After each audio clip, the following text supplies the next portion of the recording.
गणपती बाप्पा मोरया। भगवान वक्रतुंड यांनी मत्सरासुराप्रमाणे आणखी एका असुराला क्षमादान दिले होते। त्या असुराचे नाव दंभासुर होते। दंभासुर नावाचा असुर हा सर्गारंभाच्या काळात होऊन गेला। त्या काळात ब्रह्मदेव यांनी सृष्टी रचनेचे कार्य सुरू केले होते, पण हे कार्य करताना त्यांना अनेक अडचणींचा, विघ्नांचा सामना करावा लागला। तेव्हा त्यांनी ही विघ्ने दूर करण्यासाठी वक्रतुंडाय होम या मंत्राचे जप अनुष्ठान केले। भगवान वक्रतुंड हे प्रसन्न झाले आणि प्रकट होऊन म्हणाले, मी तुमच्यावर प्रसन्न आहे, अभिष्ट वरदान मागा। तेव्हा ब्रह्माजी म्हणाले, प्रभू, सृष्टी रचना कार्यात अनेक अडथळे, विघ्ने येत आहेत, ते सर्व अडथळे, विघ्ने दूर करा। भगवान वक्रतुंड हे तथास्तु म्हणून अंतर्धान पावले। त्यानंतर ब्रह्मदेव यांनी निर्विघ्नपणे सृष्टी कार्य संपन्न केले। पण हे कार्य करत असताना ब्रह्मदेवांच्या कंपनातून दंभ नावाचा विक्राल शिशु उत्पन्न झाला। तो खूपच लवकर मोठा झाला। त्याने स्वतःचा उत्कर्ष व्हावा म्हणून कठोर तपश्चर्या सुरू केली।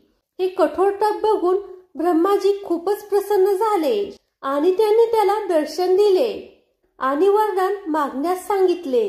तपस्वी दंभ याने त्यांना नमस्कार केला आणि म्हणाला, प्रभू, मला सदैव निर्भय राहण्याचा, त्रिलोक विजयी होण्याचा आणि माझा तिरस्कार कोणताही सांसारिक प्राणी, देवता, दैत्य, नाग आदींनी करता कामा नये, हे वरदान द्या। तेव्हा ब्रह्मदेव म्हणाले, तुझी कामना अवश्य पूर्ण होईल। वरदान प्राप्त झाल्यानंतर दंभासुर हा दैत्यगुरु शुक्राचार्य यांच्याकडे गेला। त्यांनी त्याचा दैत्यराज हे पद देऊन अभिषेक केला। नंतर दंभासुराने एक सुंदर नगर वसविले। तो तिथे राहू लागला। मग त्याने अनेक दैत्यांना बोलावून त्यांची सेना बनवली। मग त्याने पृथ्वी, पाताळ आणि स्वर्गलोकावर विजय मिळवला। तिथे आपले विश्वासू अधिकारी नियुक्त करून त्याने वैकुंठ आणि कैलासावर सुद्धा आपला अधिकार प्रस्थापित केला। देवावर पुन्हा विपत्तीचा डोंगर कोसळला। ते निर्जन जंगले, दऱ्याखोऱ्यात लपून राहून आपले आयुष्य जगू लागले। मग एके दिवशी त्यांनी विचार केला, ब्रह्मदेव यांच्याकडे जाऊनच या संकटातून मुक्त होण्याचा उपाय विचारावा। ते ब्रह्मदेव यांच्याकडे गेले आणि म्हणाले, प्रभू, तुम्ही दिलेल्या वरदानामुळे दंभासुर हा अत्यंत प्रबळ झाला आहे आणि आता तो अत्याचार करत आहे। प्लीज आमचे रक्षण करा। तेव्हा ब्रह्मदेव म्हणाले, देवांनो, या संकटातून मुक्त होण्यासाठी आपल्याला भगवान वक्रतुंड यांची उपासना करायला पाहिजे। मी सुद्धा तुमच्या बरोबर त्यांच्या एकाक्षरी मंत्राचा जप करतो। एवढे म्हणून त्यांनी देवांबरोबर भगवान वक्रतुंड यांची पूजा केली आणि एकाक्षरी मंत्राचा जप सुरू केला। अनुष्ठान पूर्ण झाल्यावर भगवान वक्रतुंड प्रकट झाले आणि म्हणाले, मी तुमच्यावर प्रसन्न आहे, अभिष्ट वर मागा। ब्रह्मदेव म्हणाले, प्रभू, तुम्ही सर्व दुःख, दैन्य दूर करण्यास समर्थ आहात।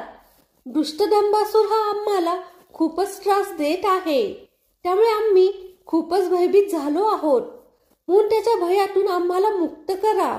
भगवान वक्रतुंड हे अभय प्रदान करताना म्हणाले, कमलासन, मी लवकरच दंभासुराला परास्त करेल, म्हणून तुम्ही सर्वजण निर्धास्त व्हा, भीतीचा त्याग करा। देवराज इंद्र, तुम्ही दंभासुराकडे संदेश घेऊन जा, त्याला सांगा, मला शरण ये, अन्यथा मी तुझा विनाश करेल।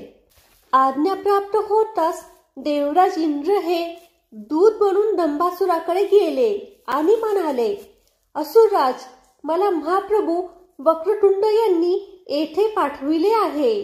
तुम्ही देवतांना आणि सर्व मांडलिक राजांना स्वतंत्र करा आणि महाप्रभू वक्रतुंड यांना शरण जा, नाहीतर तुमचा विनाश निश्चित आहे। दंभासुराला हे ऐकताच खूपच राग आला। तो म्हणाला, तुझ्या प्रभूला जाऊन सांग, मी त्याचा आणि त्याच्या साथीदारांचा अहंकार नष्ट करण्यास पूर्ण समर्थ आहे। जर जिवंत राहायचे असेल तर मला शरण या। देवराज इंद्र यांनी परत येऊन दंभासुराने दिलेले उत्तर सांगितले। हे उत्तर ऐकून भगवान वक्रतुंड यांनी गणांचे स्मरण केले आणि सैन्याला सुसज्जित करून देवतांना त्यांच्या बरोबर जाण्याचा आदेश दिला. इकडे दंबासूर हा दैत्यगुरु शुक्राचार्य यांच्याकडे गेला आणि त्यांना प्रणाम करून म्हणाला, गुरुदेव, वक्रतुंडाचा दूत बनून इंद्र आला होता आणि तो बोलला, भगवान वक्रतुंड यांना शरण जा, नाहीतर ते तुझा संहार करतील. हा वक्रतुंड कोण आहे? त्याच्यात आपला सामना करण्याइतकी शक्ती आहे का? शुक्राचार्य बोलले, राजन, भगवान वक्रतुंड यांची महिमा शब्दात मांडता येणार नाही. ते गणाध्यक्ष साक्षात परातत्पर ब्रह्माचे अवतार आहेत. जर तू तुझ्या दंभाचा त्याग करून त्यांना शरण गेलास तर तुझे कल्याण होईल. मग तुला कसलेच भय राहणार नाही. हे ऐकून दंबासुराने आपल्या दंभाचा त्याग केला आणि त्यांना भक्तिभावाने शरण जाण्याचा निर्णय घेतला. हा निर्णय कळताच अनेक दैत्यांनी त्याला विरोध केला, पण त्याने कोणाचेच ऐकले नाही. तो त्यांना शरण गेला.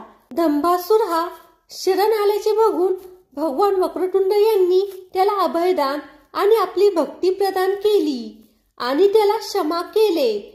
मग दंबासुराने सर्व राजांना त्यांची राज्ये परत केली. कैलास, वैकुंठ, स्वर्ग आदी देवधामांना स्वतंत्र केले. धर्म आणि न्यायनीतीने तो शासन करू लागला. फ्रेंड्स, हा व्हिडिओ जर तुम्हाला आवडला असेल तर व्हिडिओला लाईक करा आणि फोटोग्राफी इज माय पॅशन या यूट्यूब चॅनलला सबस्क्राईब करा. धन्यवाद.